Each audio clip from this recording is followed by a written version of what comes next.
आगामी इलेक्शन सुरू झालेलं आहे, काय वाटतं कोणाची सत्ता बसेल, काय वाटतं? सध्या तर भाजप आहे चलतीवर, तर भाजपच येईल ना. ठीक आहे. माझा अंदाज BJPचा असेल. मला तर हा नारायण पवारच आवडतो. तुला खरं सांगतो, नारायण पवार आलं तर आमचा पहिल्यापासून फेवरेट नारायण पवार. मुझे लग रहा है यहाँ का मुद्दा विकास का मुद्दा है, मतलब और अभी जो चल रहा है, और शिवसेना का अच्छा यहाँ पे लहर दिख रहा है मुझे, और जहाँ तक लग रहा है शिवसेना ही आएगी फिर से वापस. ठाणे शहरात जे काही विकास झालेला आहे, तर येणाऱ्या नगरसेवकांनी कोणकोणते विकास कामं करावेशीत असं तुम्हाला वाटतं? मोठा प्रश्न तर ट्रॉफिकचा आहे, तो तर सुटला पाहिजे.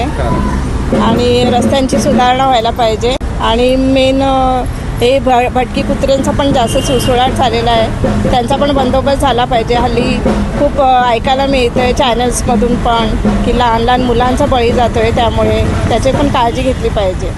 सिनियर सिटीजनसाठी त्यांनी काहीतरी फॅसिलिटी ठेवायला पाहिजे. मेन म्हणजे झोपडपट्टी आहे ना, त्यांना व्यवस्थित रूमं दिली ही तर मेन आहे, समजलं.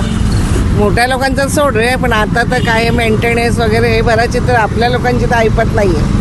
पण त्यांना तशी सुविधा केली पाहिजे की त्यांच्यासाठी चांगलं म्हणजे करावं. माझी तर हीच इच्छा आहे. आता हे जे विरोधी पक्ष आहेत, सत्ताधारी आहेत, हे इलेक्शनमध्ये एकमेकांवरती चिखलफेक करतील, तर तुम्हाला काय वाटतं त्यांनी कोणत्या विकास कामांबद्दल बोलायला पाहिजे, तर का चिखलफेक करायला पाहिजे, काय वाटतं? चिखलफेक करण्यापेक्षा लोकांचे प्रश्न सोडवण्यात जास्त रस ठेवायला पाहिजे.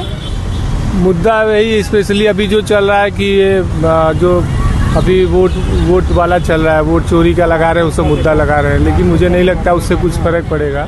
आपापसामध्ये भांडण करून काहीच फायदा नाही. लोकांचा पण सगळा निर्णय ऐकलं पाहिजे ना. लोकांच्या काय म्हणजे काय हे आहे, प्रॉब्लेम काय आहे ते पण लोकांचं पण ऐकलं पाहिजे त्यांनी. लोक ते काय मी पार्टीचा बोलून फायदा नाही ना. लक्षात आलं का?